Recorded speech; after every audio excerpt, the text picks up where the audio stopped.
जय हिंद दोस्तों, MMS news 24 में मैं फरीद खान आज आपसे मध्य प्रदेश, गुजरात और बिहार के जो उपचुनाव हुए हैं उसके परिणाम की बात कर रहा हूं। और मतलब तीनों ही जो चुनाव हुए हैं इनको लेकर पूरे देश की निगाहें टिकी हुई थी, क्योंकि एक तरफ जो बांकीपुर विधानसभा क्षेत्र है वहां पर बीजेपी के जो नवनियुक्त राष्ट्रीय अध्यक्ष नितिन नवीन, उन्होंने वो विधानसभा सीट छोड़ी थी और ये सीट जो है परंपरागत तरीके से भारतीय जनता पार्टी की सीट थी। यहाँ पर जन स्वराज के प्रशांत किशोर, जिन्हें लोग पीके भी कहते हैं, वो 2014 का जो लोकसभा चुनाव था उस दौरान हम एक नारा आज तक देश में सुनते हैं, सबका साथ सबका विकास। ये जो नारा दिया था ये पीके नहीं दिया था नरेंद्र मोदी को, और जिसके बल पर देश में आज तक केंद्र में बीजेपी की सरकार है। तो ये जो बांकीपुर विधानसभा क्षेत्र है, इस क्षेत्र से नितिन नवीन जब बीजेपी के राष्ट्रीय अध्यक्ष बने और राज्यसभा में गए तो ये सीट खाली हुई। इस सीट पर भारतीय जनता पार्टी ने अपने प्रत्याशी को उतारा और पूरी उम्मीद थी कि हम जिस तरीके से नए नए तरीके इजाद करते हैं, और नितिन नवीन एक देश की राजनीति में ऐसा नाम नहीं था कि लोग उसको राष्ट्रीय अध्यक्ष के रूप में उन्हें पहचाने, लेकिन नरेंद्र मोदी अमित शाह की जोड़ी ने यह कमाल किया और नितिन नवीन को राष्ट्रीय अध्यक्ष बनाया। और आखिर में आज 3 अगस्त है और 3 अगस्त को जब इस सीट से ये परिणाम आए तो यहाँ पर भारतीय जनता पार्टी का पत्ता साफ हुआ। 19,000 के करीब वोटों से यहाँ पर पीके की जीत हुई। उसके बाद हम चलते हैं दूसरी विधानसभा क्षेत्र, और दूसरा विधानसभा जो क्षेत्र है वो है गुजरात का माचलपुर विधानसभा क्षेत्र। यहाँ पर सतीश पटेल ने जीत दर्ज की है। यहाँ पर भारतीय जनता पार्टी का एक गढ़ माना जाता है गुजरात, और यहाँ पर सतीश पटेल ने अपने जीत का परचम लहराया, मतलब भारतीय जनता पार्टी यहाँ पर जीती।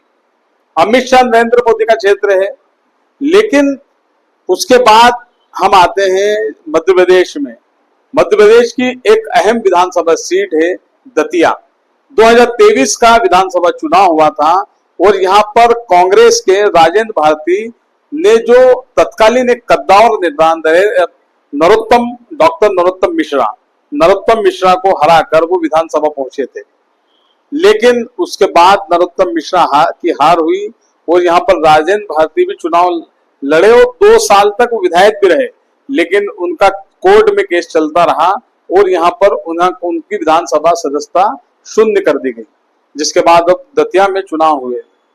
ये आपके सामने राजेंद्र भारती को 2 अगस्त की रात कांग्रेस ने पार्टी से भी निष्कासित कर दिया। और यहाँ पर घनश्याम सिंह, यहाँ पर राजघराने से ताल्लुक है, तो घनश्याम सिंह यहाँ पर कांग्रेस ने कैंडिडेट उतारा। भारतीय जनता पार्टी ने आशुतोष तिवारी को यहाँ पर उतारा।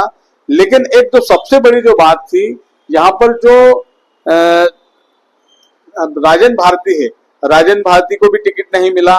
उसके बाद नरोत्तम मिश्रा को भी टिकट नहीं मिला। नरोत्तम मिश्रा एक वो चेहरा थे जो दहाड़ते थे, लेकिन मंच पर लोगों ने उन्हें रोते हुए भी देखा। उनके समर्थकों ने यहाँ पर बाईपास, दतिया में बाईपास भी जाम कर दिया और राजेंद्र भारती को भी यहाँ पर चुनाव का संचालन नहीं देते हुए पार्टी ने, कांग्रेस ने उन्हें 6 साल के लिए निष्कासित कर दिया। और आखिर में जब 3 अगस्त को जब इलेक्शन का, दतिया का इलेक्शन का रिजल्ट आया, तो यहाँ पर घनश्याम सिंह चुनाव जीत चुके थे। लेकिन इन सब के बीच एक जो बात जो निकल कर आ रही है कि जिस तरीके से एक अलग अलग तरीके से भारतीय जनता पार्टी जो काम कर रही है, कभी नितिन नवीन को लेकर आती है और राष्ट्रीय अध्यक्ष का एक अहम पद देती है। भाजपा दुनिया की सबसे बड़ी पार्टी है और नितिन नवीन जब अपनी ही विधानसभा नहीं बचा पाए, अपना ही पोलिंग हार गए, तो ऐसे पार्टी जो भारतीय जनता पार्टी लगातार जीत के झंडे गाड़ रही है, यहाँ पर आखिर क्यों ऐसा हुआ, ये भी सोचने वाला प्रश्न है। उसके बाद यहाँ पर दतिया में आते हैं, तो दतिया विधानसभा क्षेत्र एक ऐसा क्षेत्र है जहां पर नरेंद्र सिंह तोमर नहीं, यहाँ पर नरेंद्र मोदी भी नहीं, नरेंद्र सिंह तोमर भी नहीं, अन्य नेता भी नहीं, यहाँ पर नरोत्तम दादा का काफी जलवा है और डॉक्टर नरोत्तम मिश्रा को चाहने वालों की भी काफी बड़ी संख्या है। 5 विधानसभा चुनाव लड़ चुके, 1 लोकसभा चुनाव लड़ चुके, लेकिन नरोत्तम मिश्रा को काफी उम्मीद थी राज्यसभा सीट की, वो भी उन्हें नहीं मिली। उन्हें उम्मीद थी कि भारतीय जनता पार्टी उन्हें प्रदेश की जिम्मेदारी देगी, लेकिन वो जिम्मेदारी भी नहीं मिली। हम थोड़ा पीछे चलते हैं, 2018 के इलेक्शन के दौरान, जब 2018 के पहले जब विधानसभा चुनाव हुए थे और 2018 में जब कांग्रेस की कमलनाथ सरकार गिराई थी, तो उसमें नरेंद्र सिंह तोमर नहीं, शिवराज सिंह चौहान नहीं, या किसी अन्य नेता का नहीं, नरोत्तम मिश्रा का काफी बड़ा हाथ था। और नरोत्तम मिश्रा, डॉक्टर नरोत्तम मिश्रा ने यहाँ पर कमलनाथ की सरकार गिराई थी और उम्मीद थी उन्हें कि वो प्रदेश के सीएम बनेंगे, लेकिन जब से ही उनकी उल्टी गिनती शुरू हो चुकी थी, उसके बाद उन्हें धीरे धीरे उन्हें किनारा करते गई भारतीय जनता पार्टी। और 2018 से, आप मेरी बात याद रखें, 2018 के बाद कई ऐसे मौके आए जब लगने लगा कि नरोत्तम मिश्रा का कहीं ना कहीं कद बढ़ेगा, लेकिन धीरे धीरे कद कम होता गया। 2018 के बाद 2023 का विधानसभा चुनाव आया तो यहाँ पर हार मिली। उसके बाद राज्यसभा का इलेक्शन हुआ तो लोगों को लगने लगा कि राज्यसभा में जाएंगे मिश्रा जी। उसके बाद प्रदेश अध्यक्ष की बात आई तो खंडेलवाल की जगह लोगों ने बात करने लगे, हेमंत खंडेलवाल की जगह, कि नरोत्तम दादा जाएंगे।